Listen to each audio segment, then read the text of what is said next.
안녕하세요. 축구 전문 기자 한준입니다. 파리 생제르맹과 강하게 연결되고 있는 이강인 선수, 파리에서 주전으로 뛰기는 어려울 것이다라는 유럽 현지 언론들의 전망과 분석이 있었죠. 메시 선수의 역할을 대신할 것이다. 주로 2선 공격수로 뛸 것이다라는 전망이 있었기 때문인데요. 최근 파리 생제르맹의 새로운 이적설 보도를 살펴보면 그게 아니라 이강인 선수가 2선이 아닌 중앙 미드필드 영역, 10번 플레이메이커와 메짤라 영역에서 주전으로 뛸 수 있는 가능성이 제기되고 있습니다. 대체 어떻게 된 이야기인지 유럽 현지 언론의 최신 파리 이적설 보도와 루이스 에니케 감독의 새로운 파리 운영 플랜을 통해 살펴보도록 하겠습니다. 루이스 엔리케 감독 선임 공식 발표가 나와야 새로운 영입 선수들의 거치가 확정될 것이다라는 얘기들이 있었죠. 이번 주 중에 확정이 될 것이라는 얘기 속에서 이탈리아 대표 출신 미드필더죠. 마르코 베라티가 파리를 떠날 수 있을 것이다. 그리고 베라티의 이적으로 인해 이강인 선수의 파리 내에서의 역할이 달라질 수 있다라는 전망이 가능해졌습니다.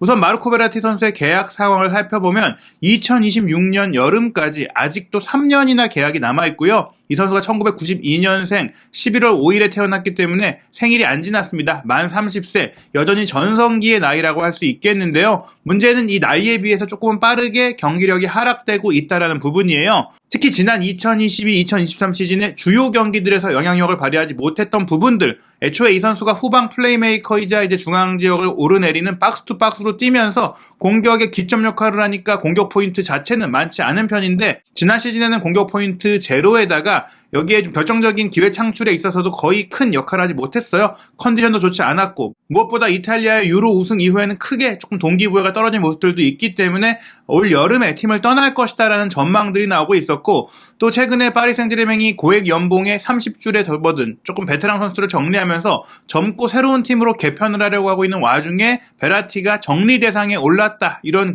얘기들이 많이 있었습니다. 그러다 보니까 6월 이적 시장이 열렸을 때 애초에 베라티를 원했던 팀들은 유럽 내에 그래도 명문 팀들이었어요. 주제 무리뉴 감독이 AS 로마로 베라티를 데려오고 싶어 한다는 보도가 6월 18일께에 이탈리아 언론들을 중심으로 나왔었는데요. 다만 이탈리아 언론들의 전망도 베라티가 이탈리아로 복귀하려면 상당한 연봉 상감이 필요할 것이다, 이렇게 얘기를 했습니다. 베라티가 돈이 아니라, 돈 때문이라면 뭐 남은 계약 기간을 다 파리에서 채우는 게 좋은데, 지금과 같은 상황이라면 팀도 본인을 원하지 않고 연봉만 수령하면서 경기를 해야 되는 그런 상황이 될 수 있기 때문에 베라티가 좀 이런 것들을 좀 마다하고 많이 뛸 수 있는 팀, 본인을 중심으로 새로운 플랜을 찾는 팀으로 갈 수 있지 않을까, 이런 얘기들이 나왔고, 이러한 가운데 스페인의 아틀레티코 마드리드도 베라티를 원한다는 보도가 나왔는데요. 스페인의 전국 스포츠 신문인 마르카가 베라티와 케시아가 아틀레티코의 중앙 보강 선수로서 리스트에 있다 보도를 했습니다. 콘도그비아도 나갈 예정이고 사울도 나갈 예정이고, 이러한 가운데 아틀레티코 마드리드가 이강인 선수 영입에 실패를 했잖아요. 자체 유망주인 로드리고 리켈메를 쓰겠다라는 생각이지만 이 선수를 다음 시즌에 주전 선수로 중용할 수는 없기 때문에 결국엔 출전 시간을 주면서 끌어올릴 예정이기 때문에 베라티나 케시아 같은 베테랑 미드필드를 데려오고 싶어 하는 거예요. 게다가 로드리고 리켈메 같은 경우에는 말씀드린 이강인 선수가 조금 유사한 형태의 창의성이 뛰어난 공격형 미드필드에 가깝다면, 캐시에는 피지컬이 좋은 박스 투 박스고, 베라티 같은 경우에 후방 플레이메이킹이 가능한, 신체 조건은 작지만 다부지고 미드필드에서 좀 많이 뛰어다니면서 투지 넘치게 플레이까지 할 수 있는 그런 수비형 미드필드거든요. 사실 이강인 선수 같은 경우도 이런 수비형 미드필드는 아니지만 베라티와 같은 창의성과 공급 능력이 있고, 또 캐시에와 같은 공격 침투, 공격 가담 능력이 있으니까 아틀레티코 마드리드가 이강인 선수 영입에 실패한 가운데 리켈메를 이제 기용한다고 봤을 때 리켈메가 없는 것들을 확실하게 갖고 있는 선수를 데려오려고 한다, 이렇게 생각하시면 될 것 같습니다. 물론 이강인 선수 같은 경우에는 왼쪽 측면 사이드 지역까지 커버할 수가 있고, 유사시에는 윙백, 3백에서 윙백까지 가능한 자원이기 때문에 결이 다르다고 할 수 있겠지만 영입의 플랜 자체를 바꿨다. 왜냐하면 이강인 선수와 같은 유형의 선수가 또 현재 유럽 무대 젊은 나이의 선수 중에 많지 않기 때문에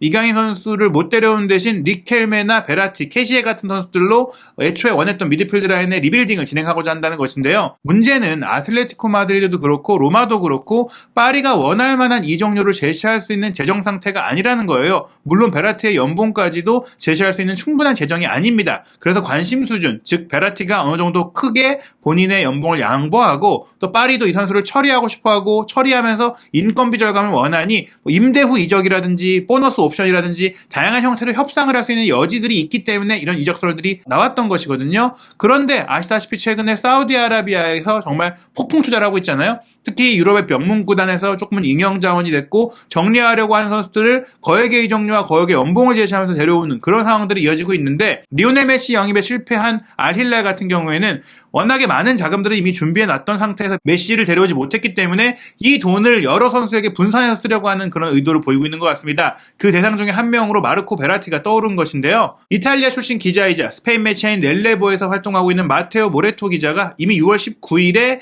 마르코 베라티가 사우디 클럽의 리스트에 있다라고 보도를 했어요. 어떤 팀인지는 보도를 하지 않았었는데, 이탈리아의 또 다른 기자인 이적시장 전문가 리디 갈레티가 이 팀이 알힐랄이고 알힐랄이 가장 관심을 보이고 있다, 이렇게 추가 보도를 했습니다. 그러한 가운데 한국 시간으로 6월 26일 새벽에 새롭게 보도가 나왔는데요. 이탈리아 이적시장 전문기자인 알프레도 페둘라가 베라티 선수가 알힐랄로부터 공식 오퍼를 받았다, 그리고 이번 주 내에 다음 행보 측근들에 따르면 이제 결정을 할 것이다, 이렇게 좀 얘기가 나온 거거든요. 즉 지금까지 관심 수준이었다가 이제 본격적인 레터가 왔기 때문에 결정을 하면 되는 단계인데, 튀르키예 출신의 또 이적시장 전문기자인 에크렘 코누르 같은 경우에는 알힐랄이 베라티 선수에게 제시한 연봉이 3천만 달러 수준이다. 현재 환율 기준으로는 392억 원, 거의 400억 정도의 연봉을 제시한 것이니까 베라티가 어떻게 보면 현재 경력이 조금은 꺾이고 있는 단계에서 파리에서보다 더 많은 연봉을 수령하면서, 또 파리도 이 선수의 계약이 3년 남았는데 어느 정도 이적료를 챙기면서 보내는 윈윈이 될 수 있는 거래가 될 수 있다는 거예요. 물론 베라티가 여전히 유럽에 남아서 챔피언스리그 우승도 도전을 하고 또 유럽 내에서의 경력을 끌어올리고 새로운 도전을 할 수도 있겠지만, 어떻게 보면 본인은 개인 입장에서 유로 2020 우승을 차지하면서 조금은 정점을 맞받고 황혼기를 준비할 수 있다, 이런 가능성으로 보자면은 사우디에 가서 큰 돈을 버는, 또 많은 선수들이 현재 사우디에 가고 있기 때문에 결정을 내릴 수도 있다, 이렇게 볼 수가 있겠습니다. 알힐랄 같은 경우에는 말씀드린 리오넬 메시 영입에 실패한 이후 후백 네베스 영입을 완료했죠. 5,500만 유로의 이적료를 울버햄튼에 이제 제시를 했고, 또 네베스에게도 엄청난 연봉을 제시한 데다가 뉴캐슬 유나이티드로 임대를 보내서 네베스가 원하는 챔피언스리그의 경험까지 해줄 수 있는 그런 옵션들이 거론이 되고 있습니다. 여기에 최근에 장현수 선수의 몸 상태 문제가 있는 수비 라인에도 첼시에서 조금은 계륵이 됐던 칼리드 쿨리발리를 전격 영입하고 오피셜까지 냈거든요. 쿨리발리 같은 경우에는 나폴리를 떠나서 첼시에 갔던 것이 새로운 리그의 도전 문제도 있지만 결국에는 더 많은 연봉을 수령하면서 선수 생활의 마지막 황혼기, 전성기에 좀 큰 돈 벌고자 하는 의지도 있었거든요. 첼시에 가서 1년 만에 떠난 것은 분명히 개인의 입장으로 커리어에서는 아쉬운 1년이었고 이번 행보가 퇴보한다고도 볼 수 있겠지만, 결국에 이 선수는 조금 전성기가 지나고 있고 이미 나폴리에서의 커리어만으로도 유럽에서의 최고의 선택백 중에 한 명으로 평가를 받았기 때문에 알힐랄로 기꺼이 이적을 한 그런 상황이라고 볼 수 있겠고요. 또 지금 사우디의 투자들이 사우디를 주도로 한 슈퍼리그의 창설 가능성도 제기가 되고 있고, 또 앞으로 사우디 리그의 규모가 얼마만큼 커질 수 있을지 모르기 때문에 이런 비전들도 아마 이런 프리미어리그에서 뛰는 선수들에게 설명을 했을 것 같아요. 이미 네베스와 쿨리발리가 온 가운데 유벤투스의 알레그리 감독을 선임하고자 하는 협상이 진행되고 있다라고 또 이탈리아의 유력 매체인 스포르트 메디아셋에서도 보도를 했거든요. 이러한 상황이라면 결국엔 베라티를 설득하는 데 있어서 자금과 비전, 프로젝트까지 모두 이야기를 할 수 있다면 충분히 베라티가 알힐랄로 갈 수 있는 가능성이 있다. 그리고 이 상황이 이번 주 내에 결론이 날 것이다 라고 얘기가 나오고 있는데요. 프랑스 매체인 르 파리지엔 같은 경우에는 루이스 에니케 감독의 거취도 이번 주에 확정이 될 거라고 보도를 하고 있어요. 루이스 에니케 감독이 파리와 협상을 최종 단계에서 진행하고 있고, 이제 이 문제가 에니케 감독 때문에 지연된 게 아니라 전임 감독인 갈티에 감독의 보상금 문제라든지 계약 최종 해결 문제가 이제 지체되고 있었기 때문에 요게 깔끔하게 마무리가 되고 나서 에니케 감독의 선임 공식 발표가 이루어질 것이라고 하는데, 요번 주 중에 나올 것이다라고 현지 언론에서 얘기를 했거든요. 스페인 스포츠 신문인 스포르트도 비슷한 보도를 했는데, 이번 주가 굉장히 중요하다. 루이스 에니케 감독의 계약이 이번 주에 서명이 될 것이다. 수요일 정도 현지 시간으로 나올 것이다라고 보도를 했는데, 루이스 에니케 감독이 바르셀로나에서 선수와 감독으로 최고의 활약을 펼쳤기 때문에 바르셀로나 지역을 연고로 하는 스포르트가 굉장히 정보력이 뛰어난 믿을만한 정보통이라고 할 수가 있겠죠. 이 스포르트의 최신 보도, 유럽 현지 시간 6월 25일 한국 시간으로 26일 새벽에 나온 보도를 보면 2년 계약에 800만 유로의 연봉 조건까지 공개가 됐어요. 이 800만 유로는 우리 돈으로 113억 원, 거의 120억 정도겠죠. 환율 차이에 따라서 굉장한 고액 연봉, 여전히 세계 감독 중에도 상위권의 연봉이다. 이게 세후 연봉이기 때문에 굉장히 높은 연봉이라고 보시면 될 것 같아요. 한 1,500만 유로 정도니까 콘테 감독이 이제 프리미어리그 토트넘에 있을 때 1,500만 파운드 받았고 과르디올라 감독도 그 정도 수준으로 알려져 있었잖아요. 결국에는 뭐 거기에 살짝 못 미치는 최고의 대우로 에니케 감독이 가게 됐다. 에니케 감독 같은 경우는 첼시, 토트넘과도 연결이 됐었지만 뭐 프로젝트의 문제, 비전의 문제, 선수 영입의 문제, 다양한 야망의 문제 속에서 다음 시즌에 챔피언스리그 우승을 바로 도전할 수 있는 파리로 가게 된 상황이라고 볼 수가 있겠는데 이 스포르트의 보도 내용 중에 흥미로운 부분이 있어요. 그렇다면 엔리케 감독이 부임해서 어떻게 선수단을 또 리빌딩 할 것이냐의 얘기인데 네이마르가 지금 떠날 수 있고 사우디로 갈 수 있다는 얘기들 저희가 여러 번 드렸었잖아요. 지금 최신 스포르트의 보도를 보면 네이마르의 상황이 바뀔 수 있고 네이마르가 소생할 수 있다. 루이스 엔리케 감독이 바르셀로나에서 트래블을 달성할 때 MSN 트리오 이 3명의 공격수가 완벽한 플레이를 펼칠 수 있도록 조립했던 것에 있어서 높은 평가를 받았어요. 셀타비고 감독 시절에도 4-3-3을 쓰면서 이 3명의 공격수 놀리토라든지 또 하피냐라든지 뭐 이런 선수들을 잘 활용해서 경기력을 좀 끌어올렸던 바가 있고 바르셀로나에 와서도 조금은 챌린저적인 플레이를 하면서도 네이마르, 메시, 수아레스의 3명 공격수를 어우러지게 만들었던 것이 이 엔리케 감독의 최대 장점이었기 때문에 네이마르 선수가 엔리케 감독과 함께라면 본인이 한참 좋았던 그때의 모습을 다시 할 수 있고 심리적으로도 안정이 될 것이다. 여기에 뭐 최근 이제 연장 계약을 하지 않기로 하면서 올여름에 떠날 수 있는 가능성까지 제기되고 있는 음바페는 사실 음바페가 떠나려면 본인이 현재 파리에서 받고 있는 엄청난 규모의 연봉도 보장을 받아야 되고 또 파리가 원하는 엄청난 이적료도 있어요. 레알 마드리드가 분명히 음바페가 온다면 원하겠지만 이 이적료와 연봉을 감당하지는 못한다라는 입장이라서 2023-2024 시즌에는 남아야 되는 상황으로 가고 있는데 음바페도 에니케 감독이 온다는 것에 대해서 수락했다고 해요. 물론 음바페가 반대한다고 감독 선임을 안 하는 건 아니겠지만 이 얘기는 음바페도 엔리케 감독과 함께 2023-2024 시즌에 파리에서 챔스 우승을 노릴 수 있다는 기대감과 믿음을 갖고 있다는 얘기겠죠. 결국에는 네이마르와 음바페가 모두 남는 상황이 될 경우 이강인 선수의 주전 경쟁과 출전 시간에도 영향을 미칠 수가 있는데 이 스포르트에서 보도한 파리 생제르맹의 이적 시장 플랜을 보면은 리카 에르난데스와 이강인 선수의 이름이 언급이 됩니다. 이 두 선수는 거의 이적이 임박했고 진전됐다라는 보도를 했어요. 아순토 마스 인메디아토스 이 아반사도라는 얘기가 인메디아토라는 단어가 즉시 임박했다라는 얘기고 아반사도는 진전됐다는 얘기예요. 그리고 이제 베르나르도 실바도 관심이 있다고 하는데 베르나르도 실바의 경우에는 저희가 여러 번 말씀드렸지만 사우디의 제안도 받고 있기 때문에 유력 단계는 아니거든요. 그리고 밀란 슈크리니아르 이 센터백 같은 경우에 영입이 사실상 완료가 됐고 마누엘 우가레트도 합의가 됐다. 아센시오 같은 경우도 발표만 남았다. 이렇게 나왔는데 음바페와 네이마르가 남고 아센시오까지 왔다면 메시가 떠나면서 생긴 이 공격 트리오의 조합에서 아센시오가 오히려 메시의 역할을 대체하게 되는 거잖아요. 여기에 이강인 선수까지 오게 된다면 어떻게 보자면 과포화된 상황이라도 볼 수 있겠죠. 물론 이강인 선수가 가장 이 중에 어린 선수이긴 하니까 미래의 자원이라고 할 수 있어도 뛰지 못하는 상황이라면 이강인 선수에게도 해가 되잖아요. 이 얘기에서 중요한 건 결국에는 베라티가 떠날 경우 이강인 선수가 한 칸 내려갈 수 있다는 거예요. 음바페, 네이마르, 아센시오로 공격이 구성된다고 했을 때는 음바페가 최전방에 서고 네이마르가 왼쪽, 아센시오가 오른쪽으로 가게 되고 이강인 선수가 2선의 전천후 백업 자원으로 뛸 수가 있습니다. 그런데 파리 생제르맹이 진짜 9번 공격수도 원하고 있잖아요. 마르쿠스 튀람 같은 경우에는 주전 보장 원했기 때문에 결국엔 결렬이 됐고 이탈리아, 인테르로 갈 것이 유력하다는 얘기들이 나오고 있는데 오시멘 선수 영입을 추진하고 있잖아요. 오시멘이 오지 않을 경우에는 음바페를 최전방에 쓰고 네이마르, 아센시오, 이강인으로 2선을 구성할 수가 있어요.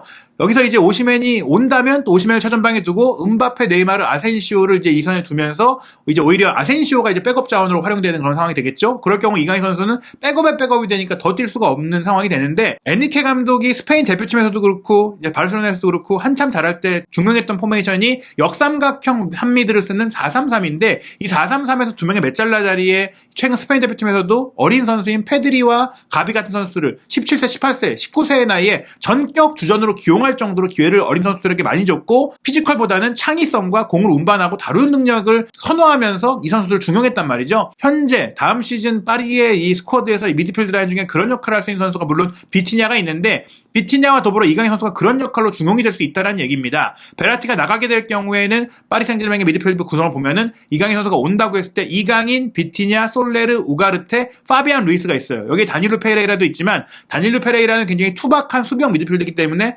센터백과 수비형 미드필드 자리에 오가는데 현재 이 엔리케 감독의 전술 성향을 보자면 다닐루가 주전으로 뛰기는 어려울 거라고 봐야 될 것 같아요. 그리고 이제 파비안 루이스가 전형적인 후방 플레이메이커 역할을 할 수 있는 선수고 솔레르 같은 경우에는 뭐 미드필드 라인에서 박스 투 박스와 10번 역할을 할 수가 있고 비티냐 같은 경우에는 8번 역할과 10번 역할이 가능한데 10번 역할을 하기엔 조금은 창의성의 문제가 있기 때문에 그 부분에 있어서 이강인 선수가 우세하다고 볼 수 있거든요. 결국엔 이강인, 비티냐, 우가르테, 솔레르, 파비안 루이스가 로테이션을 돌게 되는데 솔레르 같은 경우 물론 에니케 감독이 스페인 대표팀에서 중용을 하긴 했었고요. 또 비티냐도 말씀드린 대로 포르투갈 대표팀에서 굉장히 잘하고 있는 선수인데 여기서 가장 창의적이고 스루패스 능력이 좋은 선수는 이강인이다. 그리고 이 모든 선수들이 챔피언스리그도 뛰어대고 리그 경기라든지 컵 대회라든지 많이 병행을 하면서 부상도 있을 수 있고 여러 가지 변수가 있을 수 있다는 점에 있어서는 이강인 선수가 측면 공격수 백업이자 또 미드필드 라인에서 주전 경쟁을 충분히 할 수가 있다. 게다가 다니엘 선수를 아예 수비형 미드필더를 안 쓴다면 3명의 자리에 5명의 선수가 있는 거잖아요. 그렇다면 충분히 이강인 선수가 여기서는 출전 기회를 나눠 가질 수 있다고 볼 수 있고